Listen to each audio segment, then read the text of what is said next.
Let me tell you why you're here. You're here because you know something. What you know you can't explain, but you feel it. You felt it your entire life.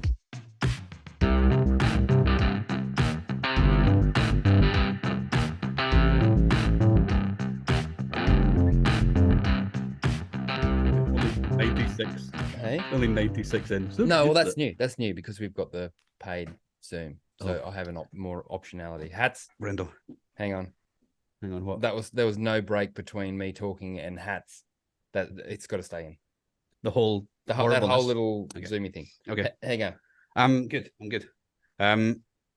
You said we were going to have some quick back and forward to look kind of cool, and then we're going to speak to our guests. So what's the quick back and forward? Reveal the magic. I got nothing. What was no? Yeah, you did have something.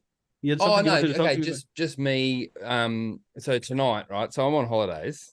If you can't tell, see how relaxed I am. Yep.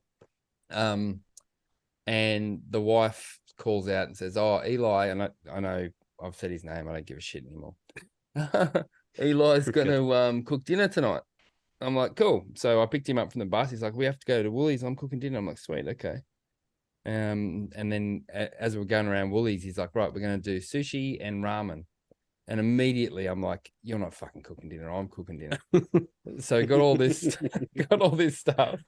So that's why you're rushing around and we're late for a guest. Rushing around and making sushi and then fucking off. Was it at least worth it? Was it nice? It's fucking great. Okay, good. I can cook, man. I'm a good cook. Yeah. Okay, cool. Yeah. That's my back and forth. Hats, what's yours? Oh, I don't know. Let's do some little bit of acting. Let's not. Let's introduce our guest. So, in fact, no. Let's let our guest introduce himself. Jesse, how are you, man? Thank you, guys. How are you? Us. Pleasure. I'm good. I just did my back and forth. So okay, I'm good. Okay. How about you, Hats? How are you? So let me. What did you have? What did you have for dinner, Hats? I actually went for there you go, a Korean tonight. Yeah, with my wife. And what did you? No one else. Oh, no child. Yeah, The kids are away at music camp. Yeah. Is that because you feel like you can't say band camp because band camp has this horrible connotation? Yeah, totally. No, it was always called music camp as a kid, and and actually growing up, I used to go to the same spot. And in primary school, going from Port Macquarie to Bonny Hills, which is where we live. Dogs. Well, we've done done it before. Do you live in Bonny Hills? Yes. Yeah. No. Or Port Macquarie, but good surf in Bonny Hills. Yes. Yeah. Yes, it is. But going from Port Macquarie Primary, which is where I grew up, or where I went to school, to your mother's maiden name and your dog's name and Bonny Hills shoe size. What's music camp felt like I was going to camp, and the kids are going about 100 meters away from the door. Exactly. Yeah. So anyway, Jesse, you're on the Central Coast, mate, right? On the Central Coast, yeah. Okay. And we saw recently a video that was shared that you were either doing it or it was your business, and there was Bitcoin being paid for. We found out that you were trying to orange pill people all over the Central Coast, and there's a meetup and there's all sorts of things. Michael Tillage got in touch and said you guys need to have a pod. So, is that Michael Tillage? I'm thinking Dunworth. No. There you go. All right. So not another bloody Dunworth, no. Another bloody Dunworth. Yeah, imagine there's another one. Yeah. So that's why we're here, right? That's why we're here. So tell us a little bit of your backstory and how you know Michael, what's the story with the businesses and what's going on with the meetup. Yeah. Oh, so obviously I'm into Bitcoin. That's fortunate. Podcast would end it. And yeah, so I've been in the wilderness on Bitcoin by myself since 2017. I got into it in 2017 and obviously did the shitcoinery thing and fucked myself over and went to the school of hard knocks that most people go through. I've met one guy that comes to our meetup. He's literally has not touched anything else but Bitcoin. He's been in it for 12 months. Never hasn't touched. Nice. Never. Nice. He heard a podcast somewhere and he's like, I just get it and I don't need to go into anything else. I just need to get But anyway, rare story that one. Got into Bitcoin and then just obviously, the longer you're in it, when you see the cycles and stuff like that, the more you go down the rabbit hole. And I realized late last year at the end of 2022, I really don't know anyone who's as diehard as I am in real life. So one, I want to start orange pilling people, so I want to start a meetup. But two, I actually need to go to a meetup because I've never been to one. So I went to a meetup in Newcastle, which is about an hour north of where I am, and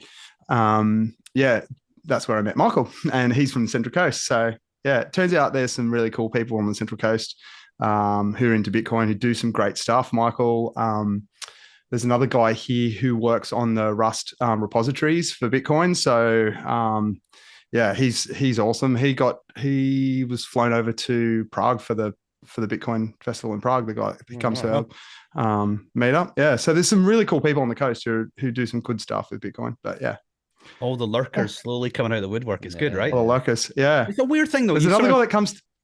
You do. I was just going to say, you do feel very alone to begin with when you're in that situation, and then to get yourself to a position where you're maybe some form of a maxi and wanting to orange pill people, but you still never met a person. That's kind of crazy, right? Yeah. I mean, COVID. You guys know what COVID was like. You just I spent a lot of time with ears in and outside walking and listening to Sailor and Jeff Booth and stuff like that. So that really drove me hard down the rabbit hole. So yeah. So what was it like? I guess going to your first meetup, were you us? Were you a bit nervous? Going, what are these people going to be like? Yeah, I was nervous going, and when I walked away, I was high as a kite, mate. Like I was. Yeah. it's every time I meet up with Bitcoiners, I hold a Bitcoin meetup once a month, and sometimes it's like you got to drag yourself out the door to go, and I always end up spending longer there than I am planned to be, and I always come home high as a fucking kite. Like, just there's something. And Michael actually said this to me the first time I ever hung out with Michael. He said there's something. He's an introvert by nature, and he's just like there's something about I can overcome it with Bitcoiners. Like, so. Cool. And didn't he do that at Bitcoin Alive? Oh yeah, Bitcoin Live and also the Bush Bash as well. Yeah. It's he very much is, like, you can tell that from his character. But I would actually say there's probably something in there that maybe he's not so much of an introvert. He just doesn't like society because of the way it's going, right? And I think it's not necessarily Michael's the problem. I think society's the problem, and Michael's just a solid dude. But so how many come? I've never been actually down to Newcastle once. So how many guys come along to that? Do you know, like, how many people were at the Newcastle meetup when you went? There's probably about 10 or 12 people there on the day. Catan, I'd never met Catan before, but he was there. He turned up. Cool. And he's a good dude. Yeah. And about 10 or 12. I think there's like super duper regulars. There's like 6 or 7 guys that are there. And it's a great meetup, and the guy that hosts it, I won't dox him because I don't want to do that to him. I don't think he wants to be doxed, but he's just a great dude, really down to earth, and he's been good for me. So yeah. So is it structured? Do you have things that they're talking about on that day, or like, and then what did you then bring into the thing that you want to do yourself? Yeah, so like I literally DM them on Twitter, and he's like, here's the location. Like, it was a little bit secret squirrel, which is good. So it's not broadcast where it is. And then they said, I think he sent me a link to iPencil. Do you guys know the iPencil? It's never heard of it. I don't know. I can't remember who wrote it, but essentially it's a short story about the economics of building a pencil, and it really just sums up free market capitalism in a really concise story. And you would have heard often when you listen to podcasts and you hear Lynn Eldon, she'll say like, what goes into a pencil? Yeah, you know what I mean? I didn't realize that that's drawn from that. I can't remember who wrote it. It's a pretty anyway. Is that what it's called? So that's the story of like how many people it takes to make a single pencil, right? A pencil. Yes. And what's involved in the process. Yeah. Well, hang on. I'll think about it, right? Well, break that down. What do we got? Graphite, wood, paint. Okay, but then who's selling the pencil? But how does the pencil get to you? Yeah. Where does the wood come from? Yeah, but then it goes. So you're talking about supply chain as well, not just making a pencil. Supply chain, not just and what the whole process up to the wood being ready to use for a pencil, the whole process up to the paint being ready to paint the pencil, the whole, so all of these intricate little specialities that it takes just to produce the humble $1 pencil or whatever. So, and it's deliberately taken just something as basic as a pencil, just to show people how many things actually come together to make one thing happen. Yeah. Sell me this pen. Yeah. Sell me this pen. Yeah. Yeah. That's it. So it's the essence of it is talking about, like, in free market capitalism, it's reducing everything down, to specialities, and so in those finite specialities, we can produce complex things. Then when you scale that up to cars and all that kind of stuff. But so we read that, and then we talked about what that means in the scheme of things economically, and how when you start to interfere with that, if you start to interfere with those processes, the pricing of the products that are involved, then you affect the end product and also the price of the end product. So, that was good. Just having that as a structure was a month before I did it might have been a couple of weeks before I did my first Central Coast Bitcoin meetup. And so I've just used little things like that. But we have, coming to the Central Coast Bitcoin meetup, we have a wide spectrum. We have pre-coiners, we have new coiners, and then we have guys who've been to El Salvador. So are you in a fixed location, or do you have it in a fixed location? The guys come to a regular time, or what was? We have just started moving around because a few of us have got families. So the last time we did it at a club, so that the kids could all play in the playground thing, like in a bowling club thing where there's an indoor playground, and we all sat around drinking some beers and talking about Bitcoin. But it's so interesting having, there's some ladies that come along who are just into Bitcoin. They don't have Bitcoin. They just want to learn about it. And they've been coming along since I started in January. So it's crazy seeing this journey. They're just trying to wrap their head around it. And then you got a guy who retired. He bought Bitcoin in 2011 and he's retired at age 39. And then you got a guy who's been to El Salvador. You've got, a guy who codes. There's just, it's really cool. So what was your process for promoting that? Was it Twitter? How did you get your normies or your no coiners? What was that, process for you? So the process has been really the most powerful process is word of mouth. So we've got a Telegram chat because Telegram's what works good for most people.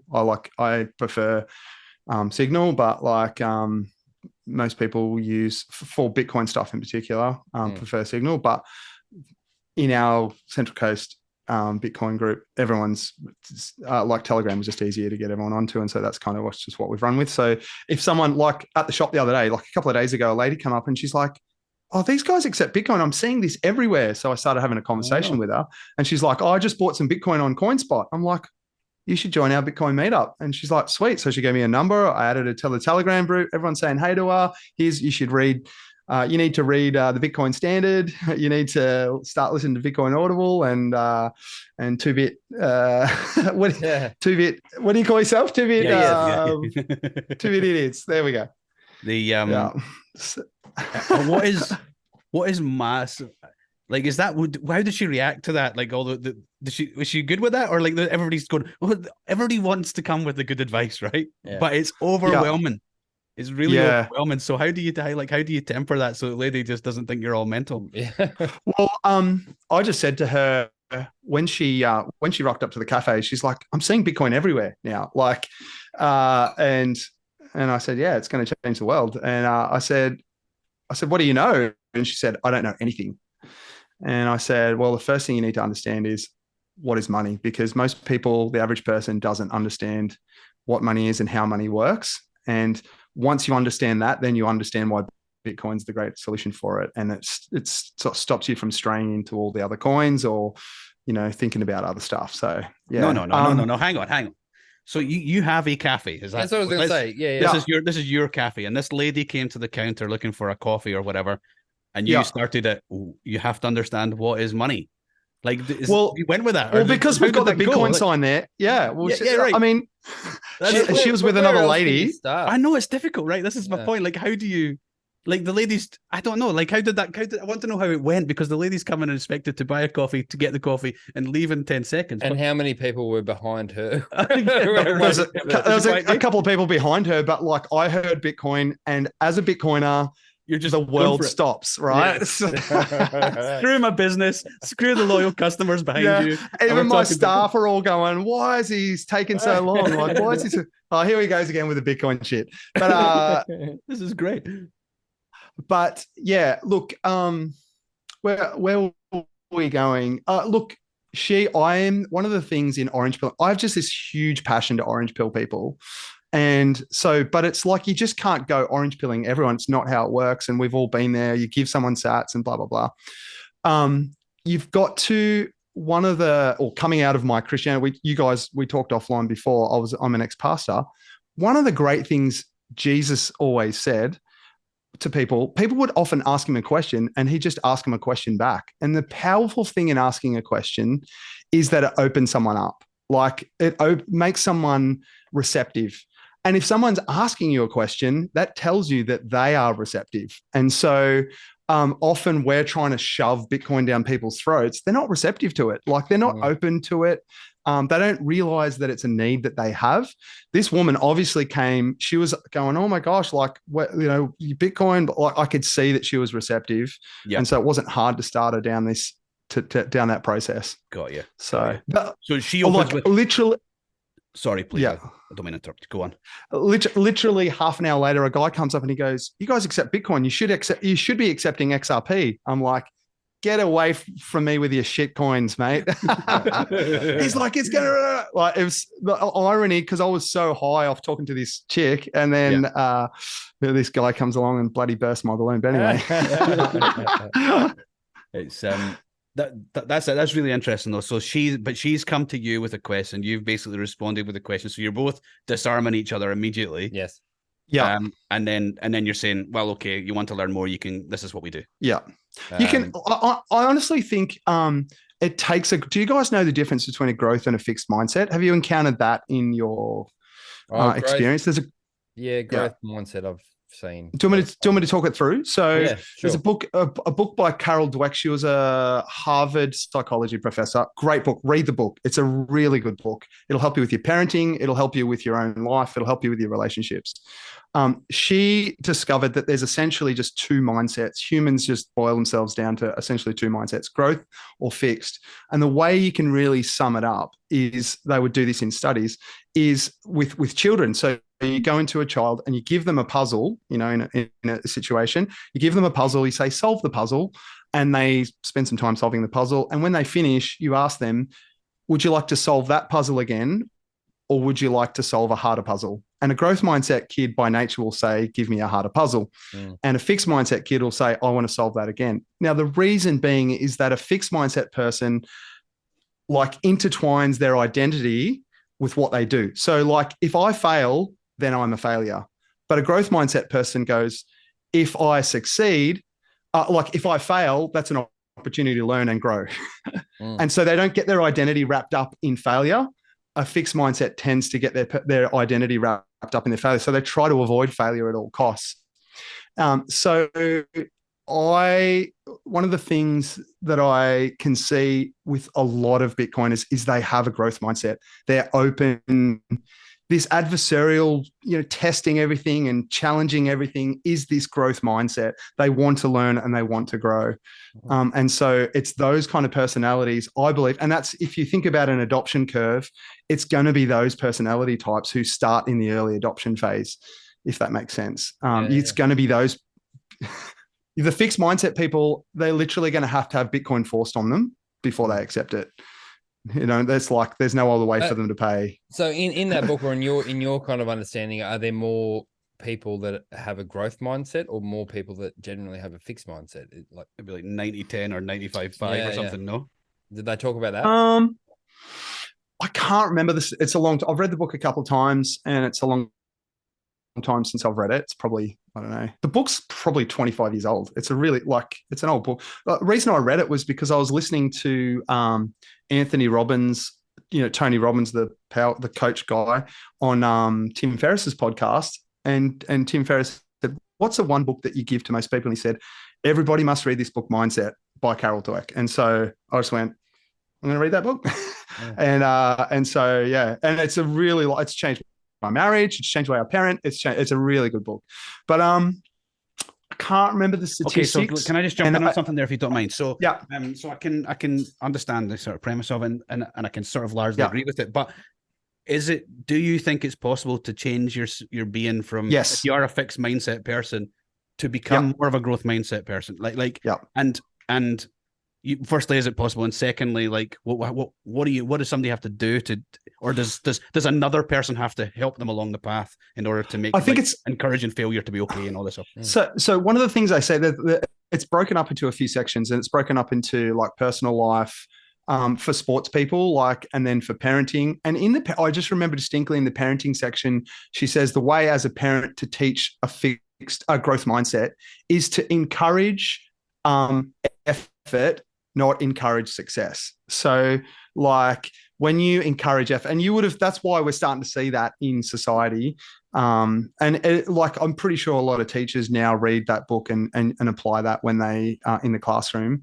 But yeah, like focusing on effort over focusing on success is really the key. And I think the key as an adult of having a growth mindset would be firstly becoming aware of it, starting to go, was that a growth mindset response or a fixed mindset response? Is that person responding in a growth mindset way or a fixed mindset? And then you start to see it really quickly and easily. Fixed mindsets often are defensive. You can tell it. Their identity feels, attacked. If they are not succeeding, and so or if you're going to come to them and say, hey, you're not doing so well at this role or this thing, they take it personally. Whereas a growth mindset person will go, okay, cool. What do I need to do to change? Like, what do you need from me? That's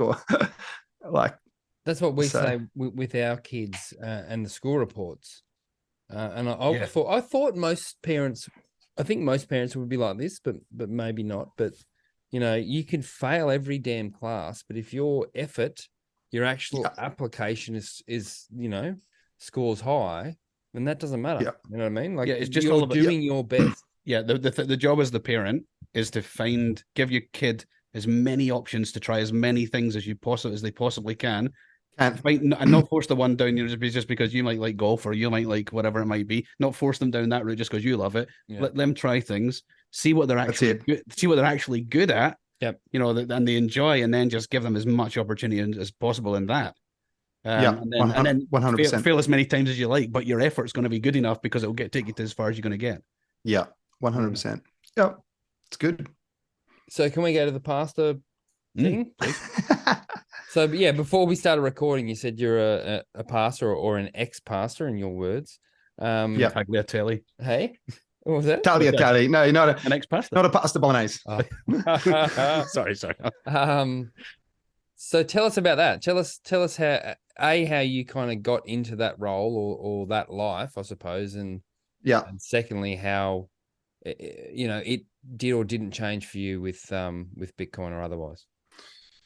Yeah, so I would attribute my Bitcoin journey to being a pastor, to coming out of being a pastor. Essentially, I grew up in a small town in Victoria called Wangaratta, and my dad has dipped in and out of Christianity his whole life. He's a bit eclectic. He's into everything. This one season in his life, he started going to church again, and I was still living at home, and so he's like, "Oh, it's Father's Day tomorrow."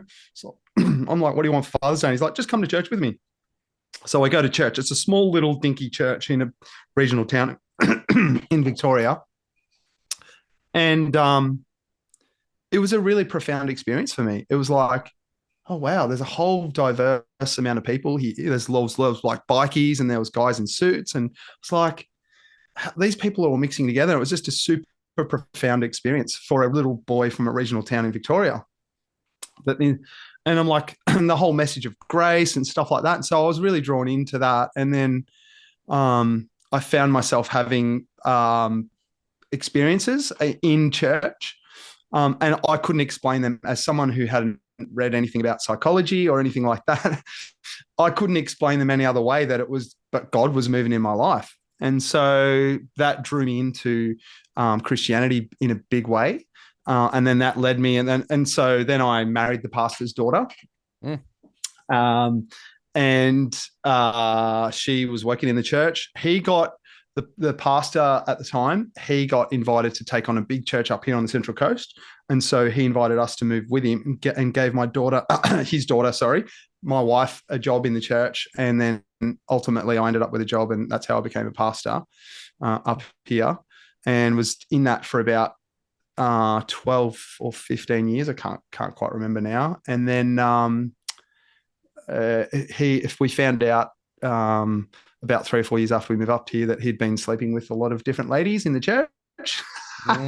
So that started to unravel things a little bit, but we're like, okay, so Liz and I my wife and I really try to take on a responsible role in this bigger church, trying to keep it together despite all this shit that's going on in our personal lives.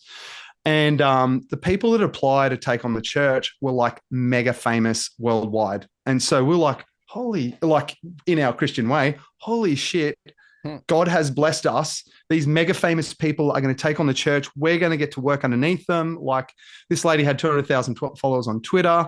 The pastor's wife, her songs were sung by 35 to 40 million people around the world every weekend. So she had all these famous Christian songs. And so we were like, this is incredible, and a huge experience. And little did we know we were about to get baptized in fire. Like, I literally went from working 40 to 50 hours a week to working 60 to 70 to 80 hours a week. Wow. Like, all for this Sunday service. Like, it wasn't really, from my perspective, it wasn't really about people's lives. It was about making Sunday amazing, and the church service amazing, and lights and whistles and all the stuff. The business of God. Business church, yeah. And up, everything had to be up and happy and go. And it just, I was just exhausted by the time I was done after 4 years with those miraculous pastors.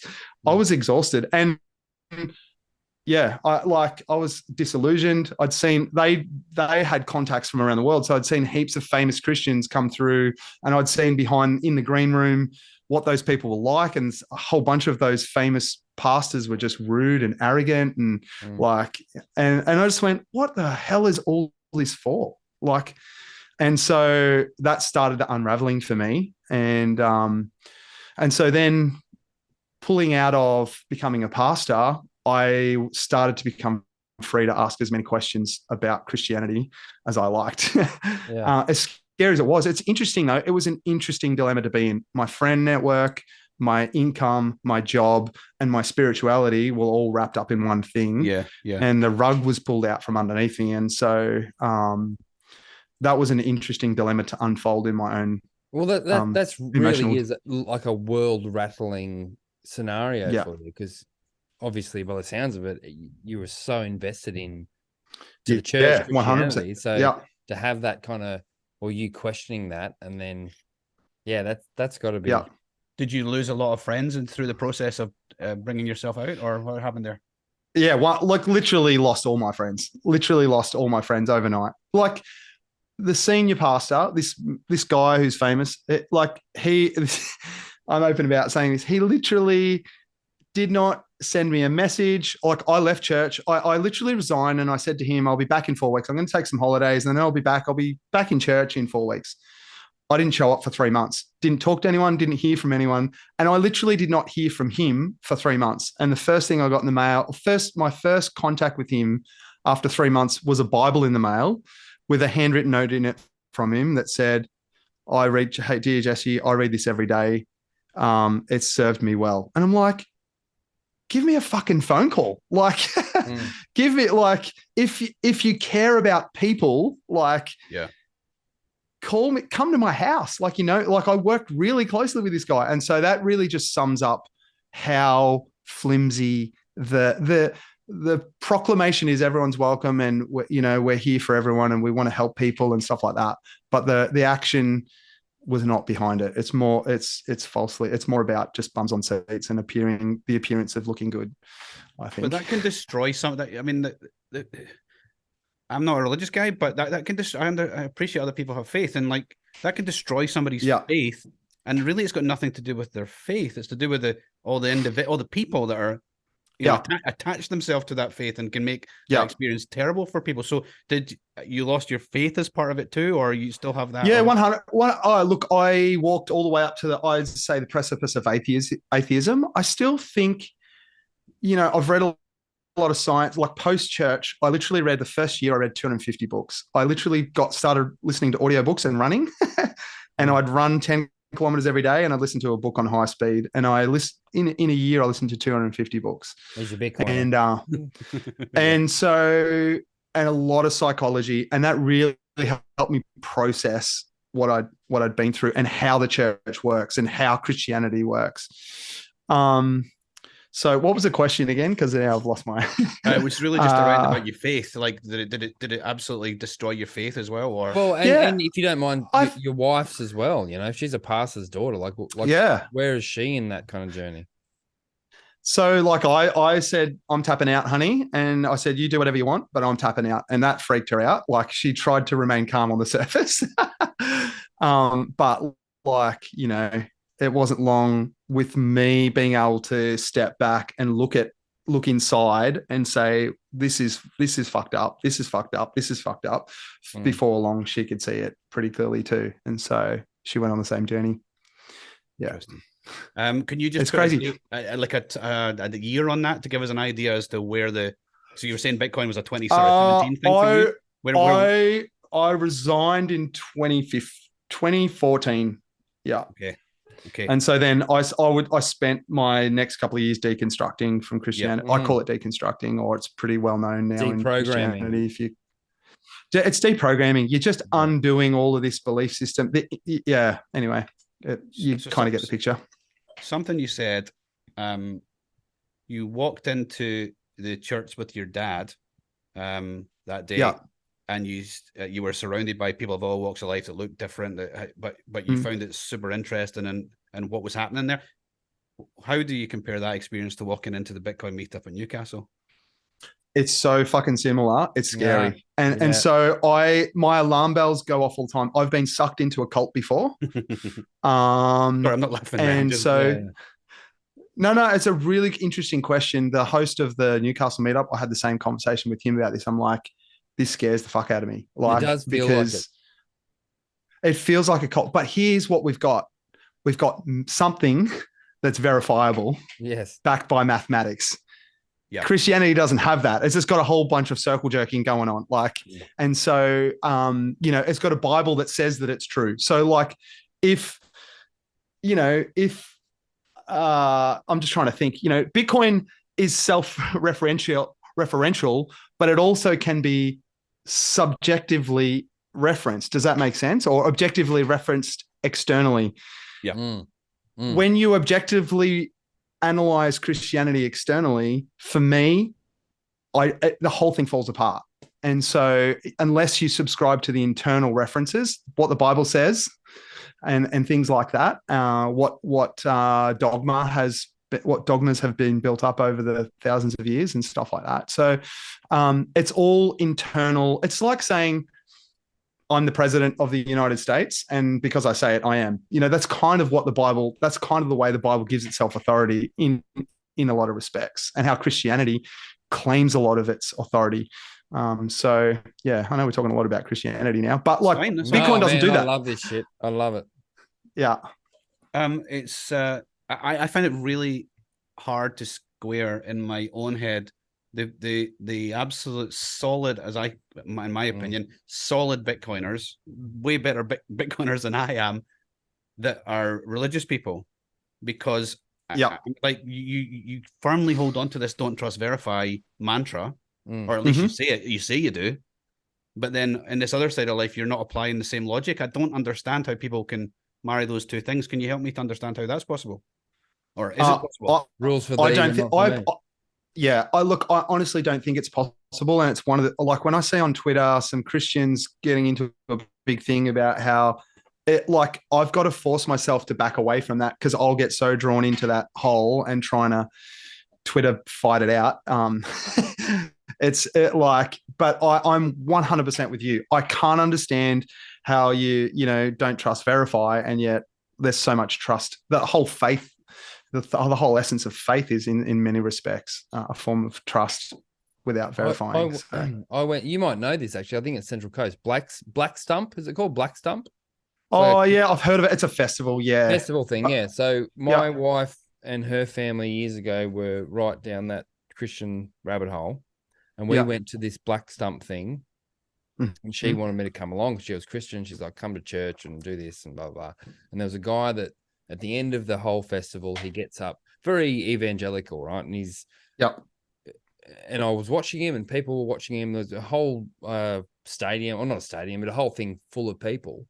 And I'm watching the guy and like going, I can see that he was very charismatic, right? So Michael Frost, I think his name was. Yes, I know who Michael Frost is. Yeah. Oh, there you go. Yeah, very charismatic, but very evangelical and, shouting out. And then at the end, he's like, come down the front, and I don't know whether it's sing or healing or whatever that shit is. Anyway, and I could see people doing that.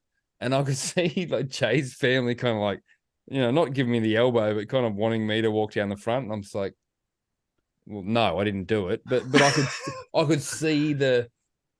Could you feel to do it? Could you feel that draw? Yep. The draw, but also the pressure. There's also the expectation from others that you will do it, and that's a human nature thing too. I think. But anyway, is that not trying to make either well intentioned or not well intentioned, just trying to make a person feel special, right? If that person feels special, and maybe in their other life they're struggling with feeling special, all of a sudden they've found a place where somebody makes them feel special. So this must be my place, without even having to consider what that means, or what that means. You're saying that you believe. For me, it's akin to like hypnotism.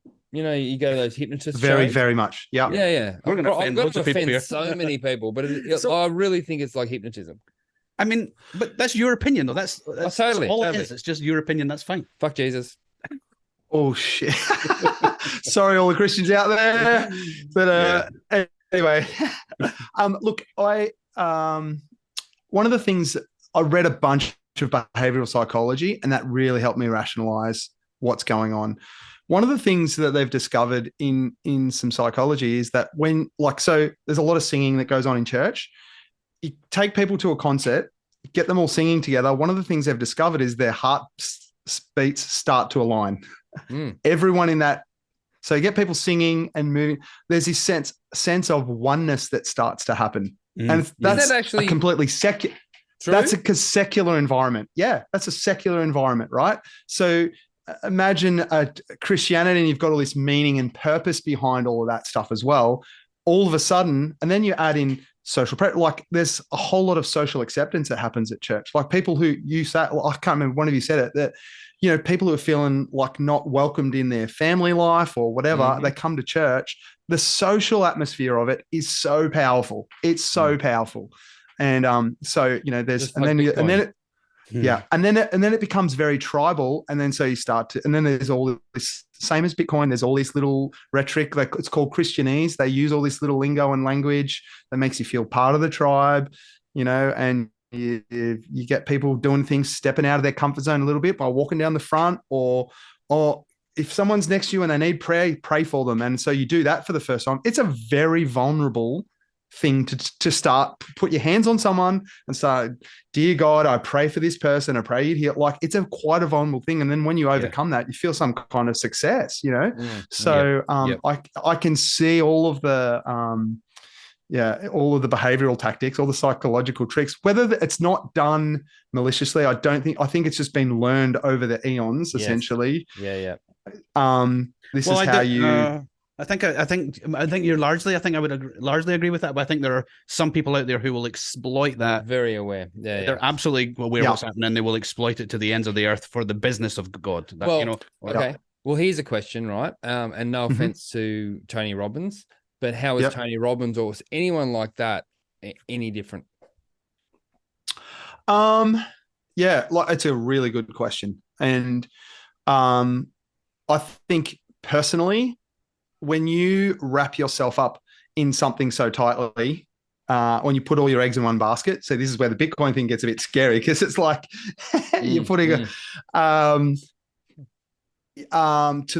a point where your confirmation bias starts just looking. You know what confirmation bias is too, don't you? Like, so it's like you're trying to find evidence to validate the view that you've already come to. Yeah. Yeah. And so if you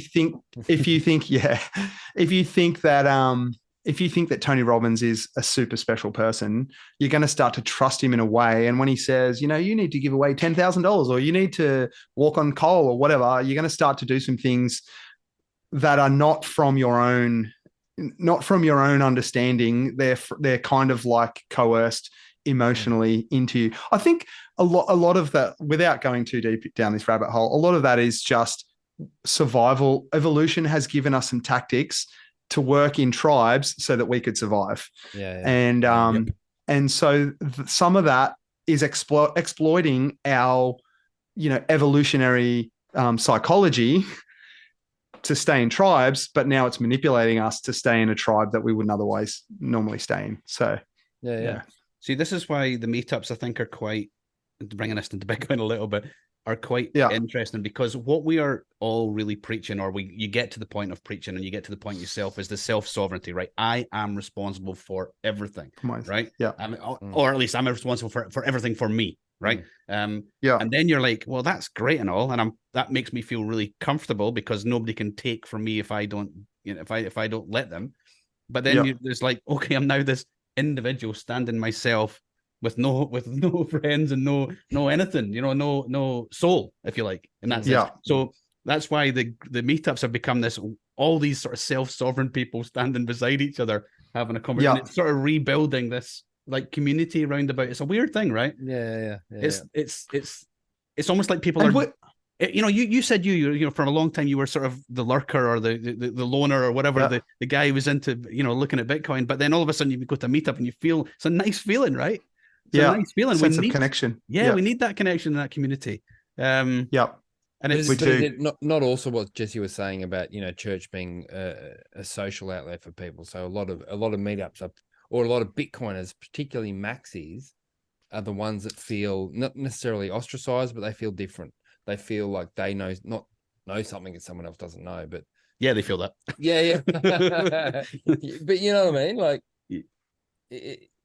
a similar kind of like in their own like family and local community, they feel distant. And then coming together like a church. In a church, literally in a church. It is a common goal, common purpose, commonality, social. Yeah.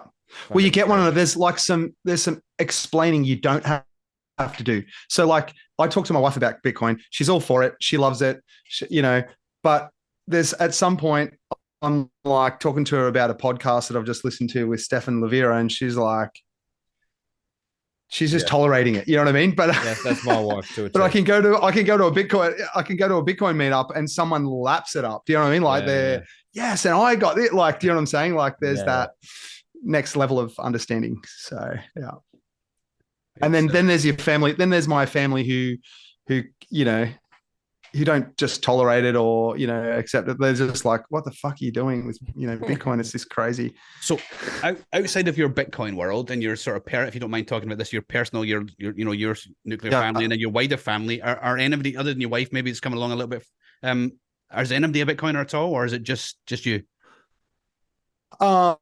So in my own networks, or do you mean like not as far as your meetup, but your friends and family type thing?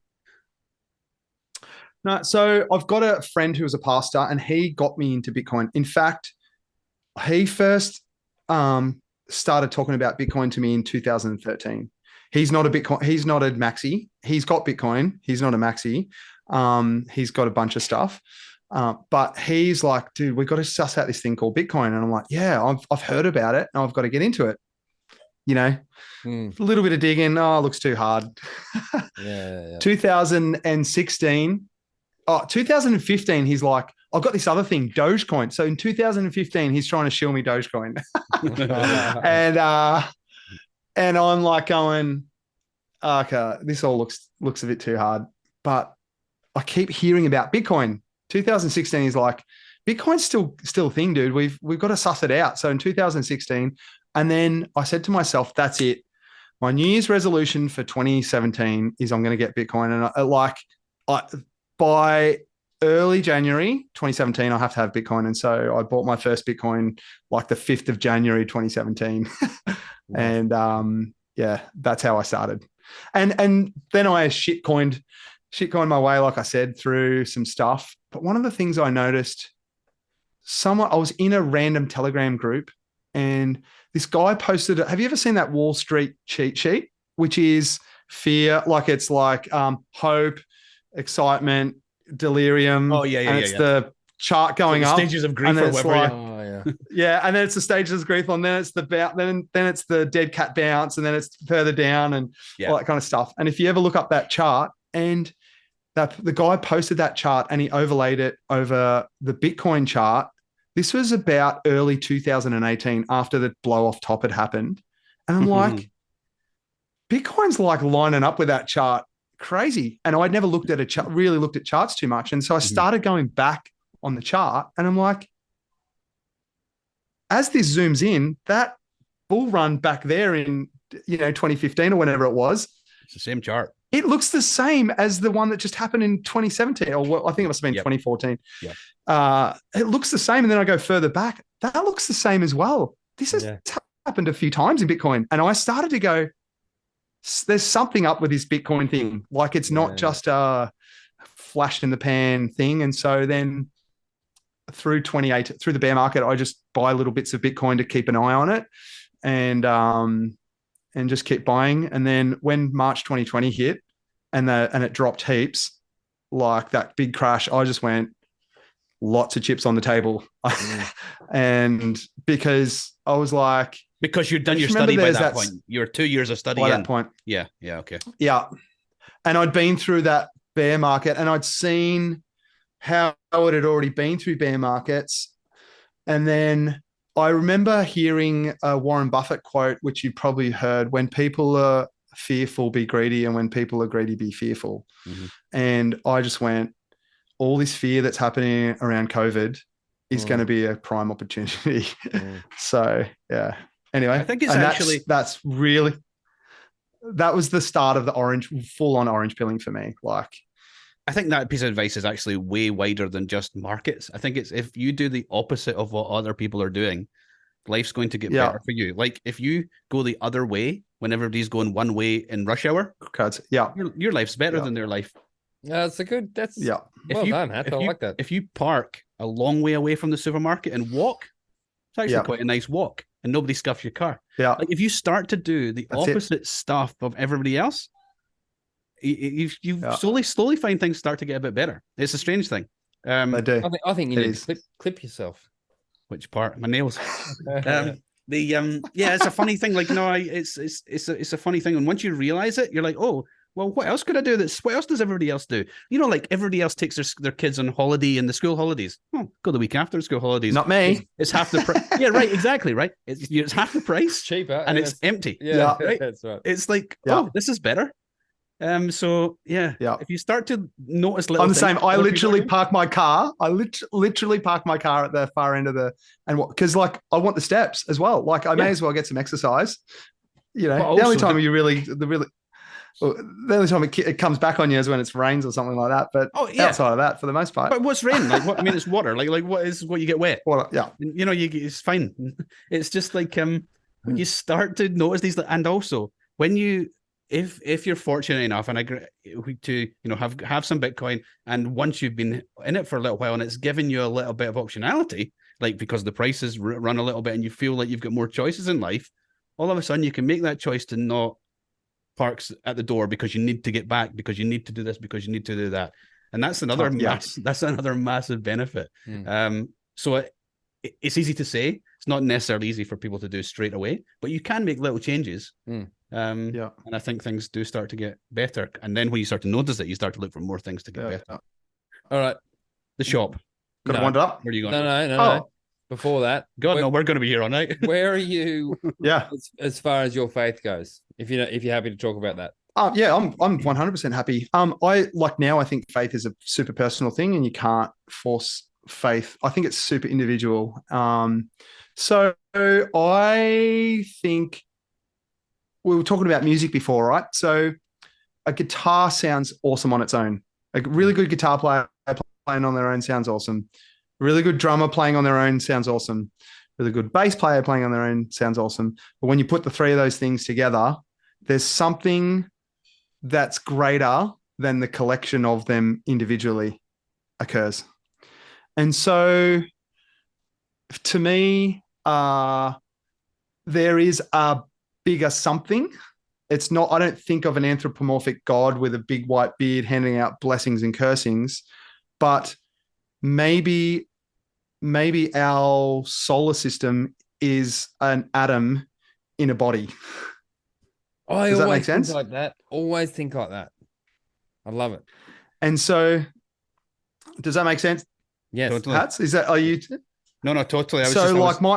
My confused face was, I was probably making a confused face. I was thinking about something I talk about with my daughter in terms of like grains of sand in the size of the universe and stuff like that. But it's the same sort of same premise. So I believe that there's a greater something, and that's not God or Jesus or like that. Some people could refer to that as God or the universe or whatever. And I believe that as a creation, we make up that something in some way, shape or form, and all of creation, the solar systems, the planets, the universes, make up that something. So yeah, that's kind of where I sit now. Like, I think it's important. So do I. Does that make me religious? Is that a religious belief? What is that? Is that just a? I don't think that's a religious. I don't think that's religious. Look, it's just a word, right? I've experienced. Yeah, I've experienced a lot of Christianity. I can now read Christianity and I can go, these were guys who were trying to make sense of the world through their limited understanding. Not these were guys who had a supernatural understanding of the world and are trying to teach us how to understand the world. I literally think of it the other way around. It's so like Noah and the flood story, for example. It could have been a real story, but did the whole world flood? Probably not. And they didn't have Google Maps back then. So like, did they see this big wall of water and think the whole world is flooding? You know what I mean? And it was just a localized flood, you know? And so, so I can go, there's some genuine wisdom. So the prodigal son is a beautiful, beautiful story. It's not even a true story. It's like Jesus telling a parable, but it holds a truth that we can apply to. But we don't have to believe that Jesus is God. And I have to say, invite Jesus into my heart to be saved and, you know, and give 10% of my money to the church to believe that parable and draw the wisdom from that parable. Does that make sense? So I've still got this, like, I'm drawn to the Judeo-Christian. I can relate to it because I've read so much of it and understand it. As the best that I can. But I haven't thrown the whole thing out. But I don't make it the central pillar on which I live my life. Does that make sense? Yep. I've always, as a kid, I've always liked the idea that, or been drawn to the idea that, right, as you know, cavemen or whatever, we could explore as far as we could explore, and then eventually we built ships, and then we could go, fuck, there's other countries, other lands, other continents, and then eventually, you know, we could circumnavigate the globe and went, fuck, this whole thing is, fuck you, flat earthers. This whole thing is round and blah, blah, blah. And then eventually we went to space and went, oh, hang on, there's a moon, Galileo, there's a moon and this. And then we keep exploring, and there's never an end. So for me, like, and I'm an atheist, I think. but the one thing in my head is just like, we've never found a limit. There's always something, and we never will. I don't think. No, I don't think we will. We never will. I don't think we'll find an answer. Here's something interesting. Evolution. If you believe in evolutionary science, which I didn't for a long time, I believed in creation. I believed the world was 8,000 years old and anything else was bullshit, right? But if you believe in evolutionary science, there was a big bang, all of a sudden, and there was atoms. Those atoms were individual, but then we had multiple atoms came together and we had a cell. And then, we had molecules. Then multiple molecules came together and we had a cell.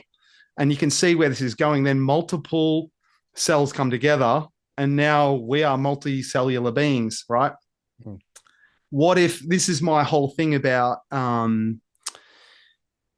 the universe being creation and being a bigger something? What if in our exploration, our solar system is a cell and we find another civilization that's another cell, and that becomes a multicellular civilization? Does that make sense? And it has the power to then go further into and grow bigger. Yeah. Does that make sense? Yeah. And so like the microcosm, like when Hats and Brendo look in the mirror, they see a one thing, right? We're one. But really, we're going to sing. But really, you are trillions of cells. Yeah. Sorry.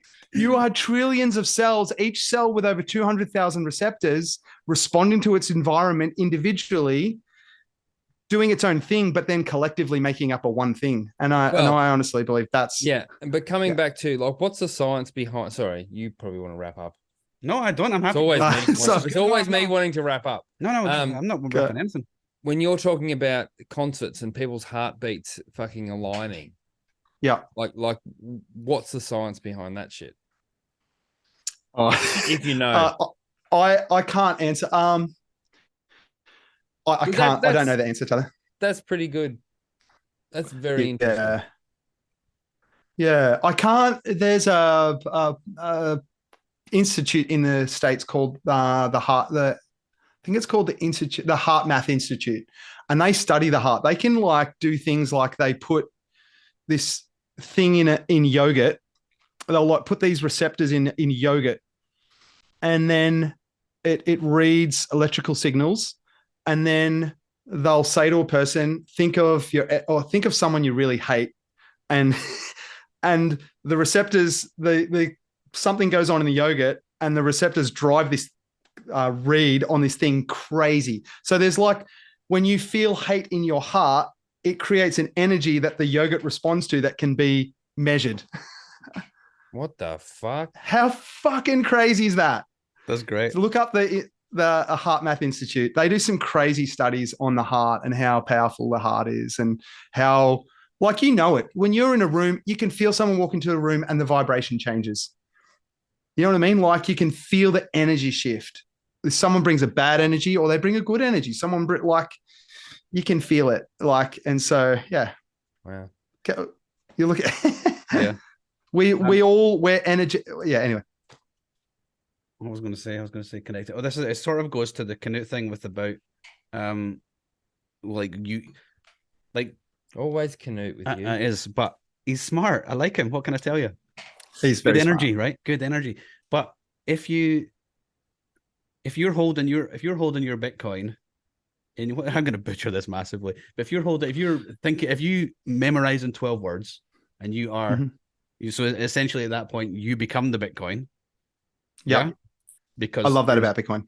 Yeah, you are your Bitcoin. Unless you chose 24 words, right? Then you're fucked. but then so let's say the three of us are all brain wallet Bitcoiners, which don't do that. That's stupid. Yeah. But let's say we are, right? And we've all got our 12 words, and we just give them to ourselves. But there's no difference between my one Bitcoin, your one Bitcoin, and Jesse's one Bitcoin, right? So we are all our Bitcoin, but our Bitcoins are no different. So we are all each other. Oh man, that sounds like a circle jerk to me. It is. That's wild. There's a wild thought, isn't it? I mean, it is a wild thought. There's no. I have to ponder that for a moment, and there's going to be a big long silence in the podcast. Take a month. It took me a long time after he said that. I was like, I need to go lie down and think that one through. Yeah. And then I think maybe I heard him saying it to Sailor on something on the podcast, and Sailor said, "Well, yes, but," and he's so logical, so he came back with, "Yes, but most people are not morons and keep their Bitcoin in their head, and they could have some sort of good custodial solution, so they're not their Bitcoin. So you and me, we're not the same kind of something like that." It was so funny, but it was like love meets logic. But it's a wild thought, and it's like it's kind of like what we're talking about. I don't know. It's a really strange thing we're all trying to wrap our head around. Is it just that it's just pure truth and we've never had that? I reckon I agree. I think in my Christian days, we talked about the Bible being pure truth. But if it was pure truth, people would see it and they would fall over at the truth of it. And you'd have everyone who just eventually become a convert of Christianity. That is not the case. And because it's been around for thousands of years and people are still trying to convert people. I believe that Bitcoin will be something that makes converts of everybody because the absolute truth of it cannot be denied. And so, yeah, I agree. Like it's the purest form of truth I think we've come across. That's you're right. I'm wrong. It is exactly that. I'm just going to say that's a perfect spot to wrap that up. Well, there's so much more to talk about, but okay. You want to do a part 2? Yeah. We'll get him back.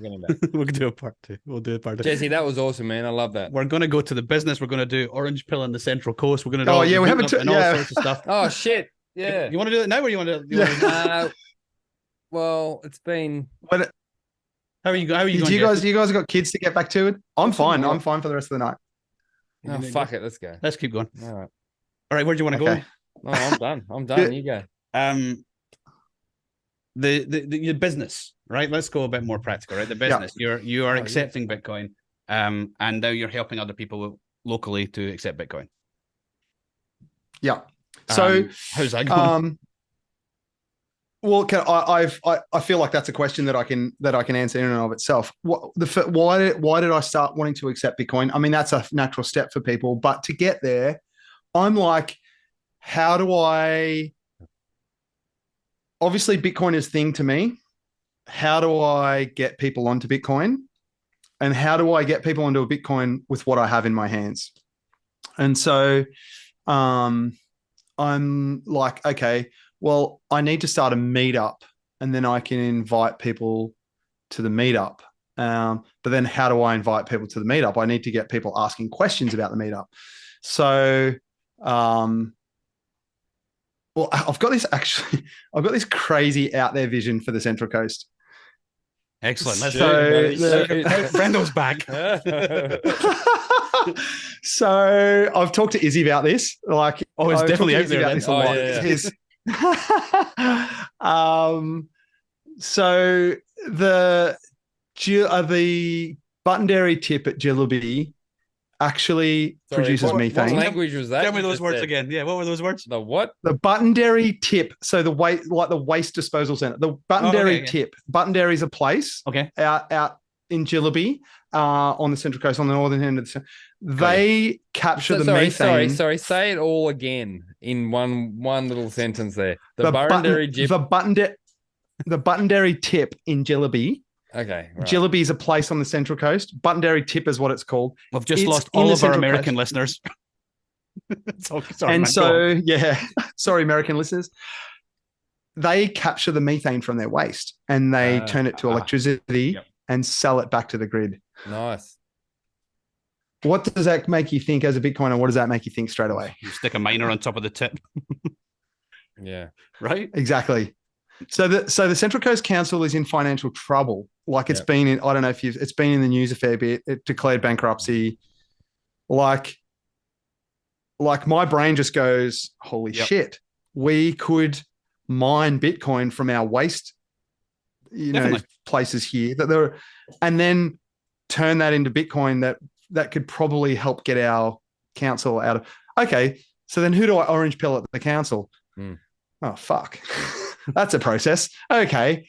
I love so that. Then how I need to orange pill people around me first. And so then how do I orange people around? Well, through my business. So then how am I going to do that? Well, I can accept Bitcoin, but people aren't going to get Bitcoin just because I accept it. I need to teach people about Bitcoin. So how do I teach people about Bitcoin? I need to have Bitcoin nights. Okay, so I educate people about Bitcoin. So you can get a Bitcoin wallet and I'll teach you about money and then you can, and I was starting to, educate people, but I can't do that on my own. I really need people who are smart and other people to help me facilitate that. So I need to start a Bitcoin meetup. So I draw out all the Bitcoiners in the community.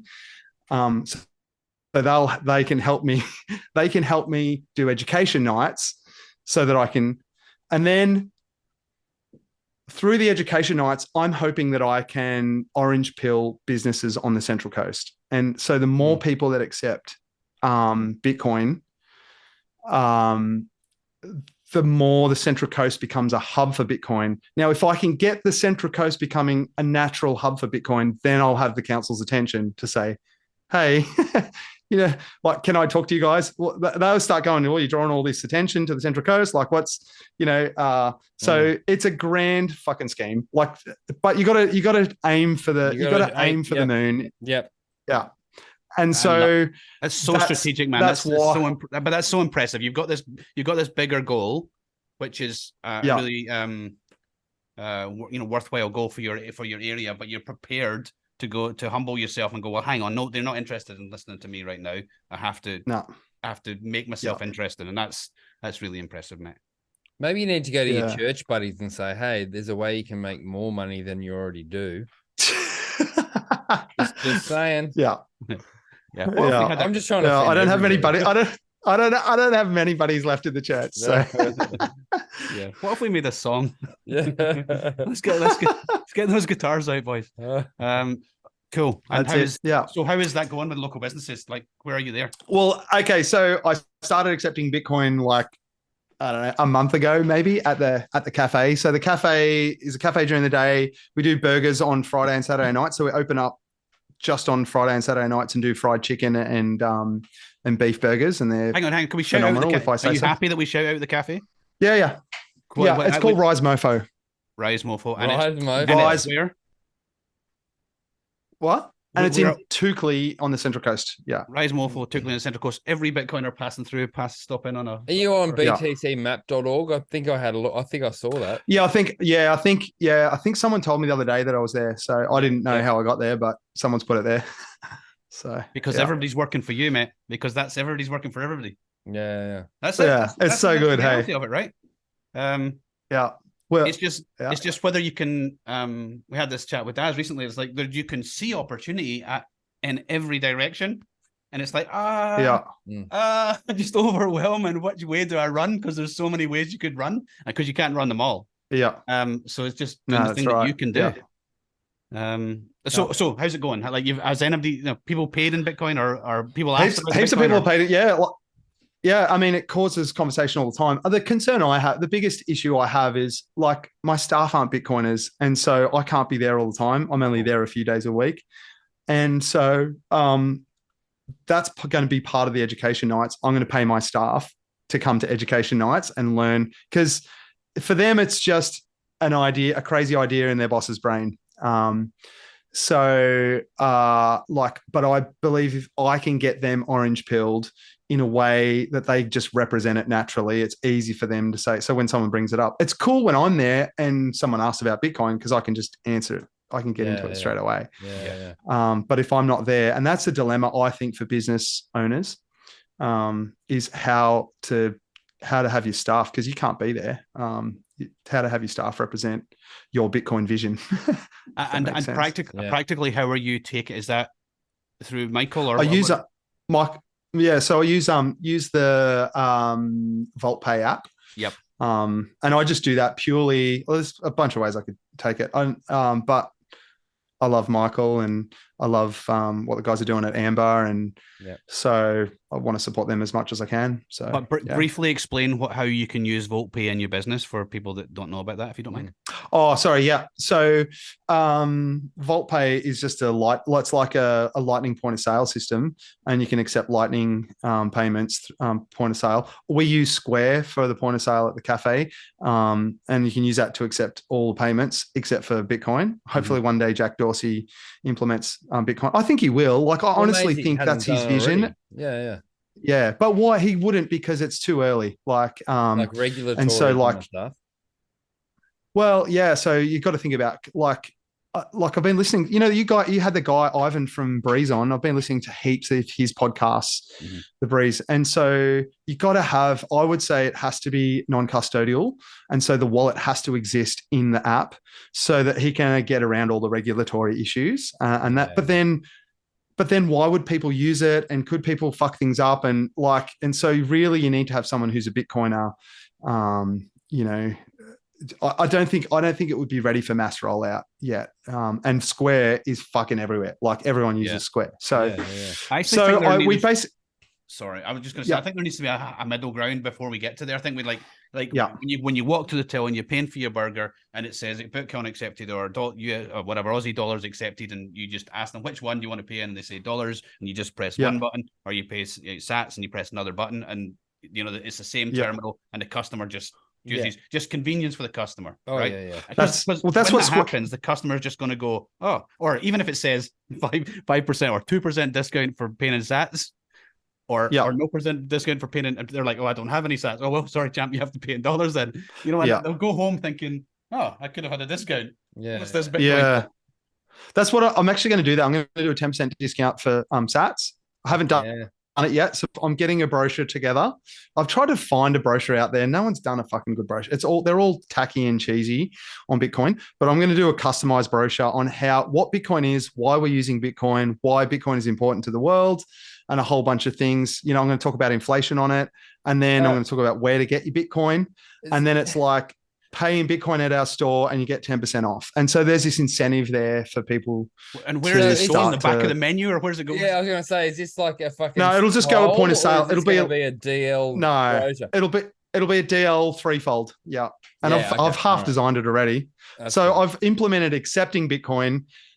This is still just rolling out all the things, but it's just time and energy. But eating the elephant one bite at a time.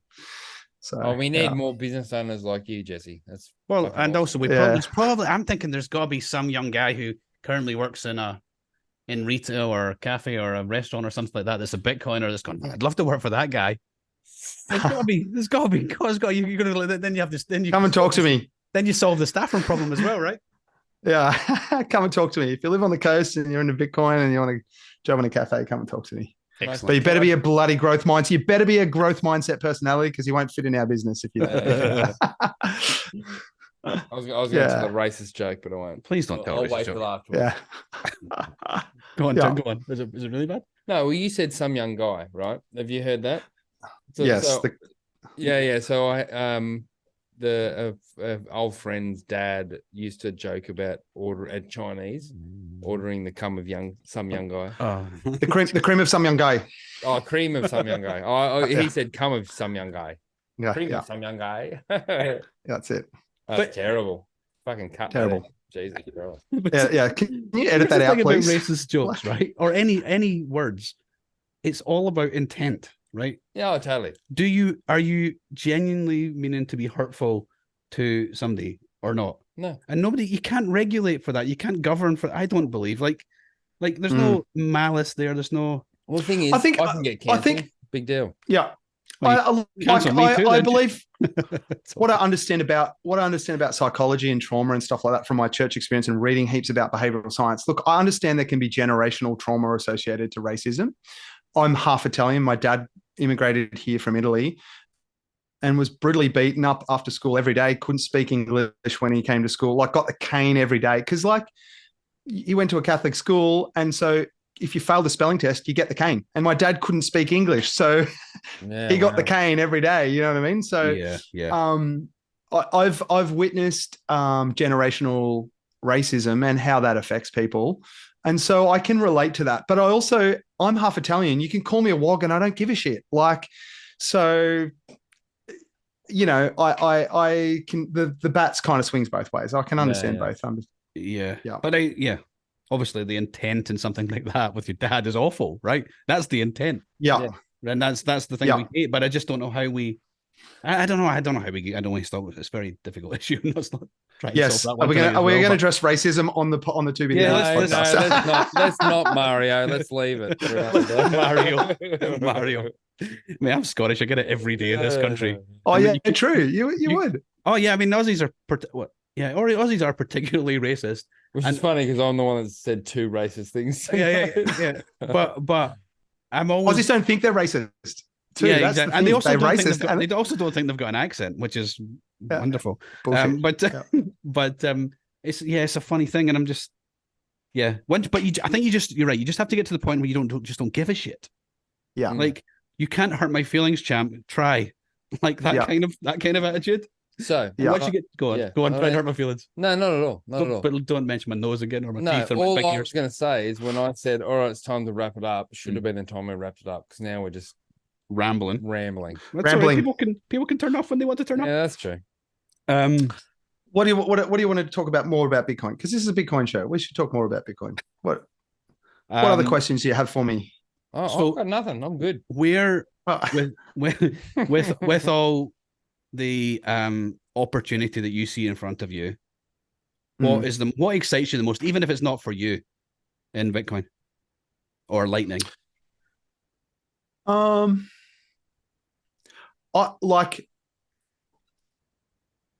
What excites me is I probably became a pastor because I wanted to see people become free.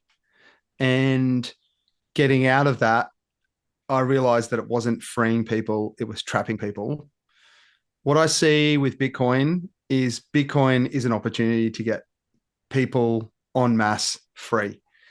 And by free, I mean, I see our education system and our employment system is a form of slavery and imprisoning people. People get trapped into mortgages and then jobs, and a lot of their life energy is sucked out of them.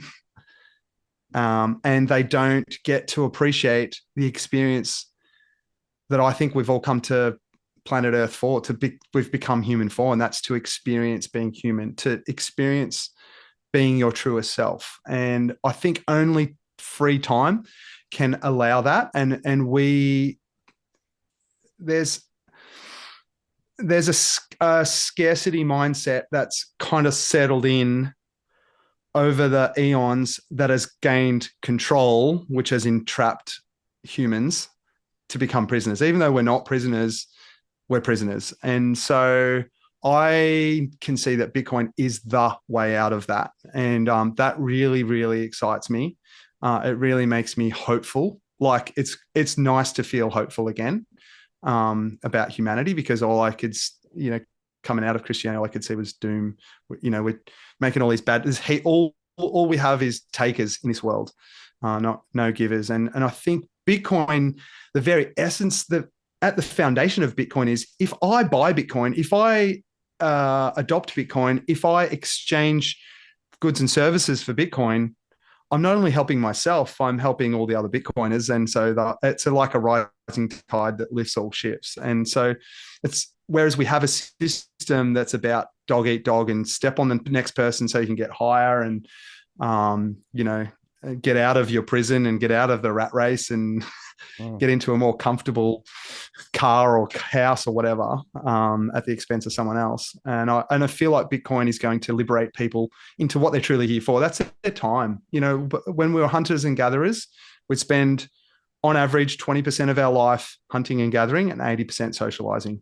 And now it's flipped on its head. We spend 80% of our time hunting and gathering, essentially, and hardly any of that time socializing, free time, relaxing, thinking about the world, thinking about ourselves and what we do with ourselves.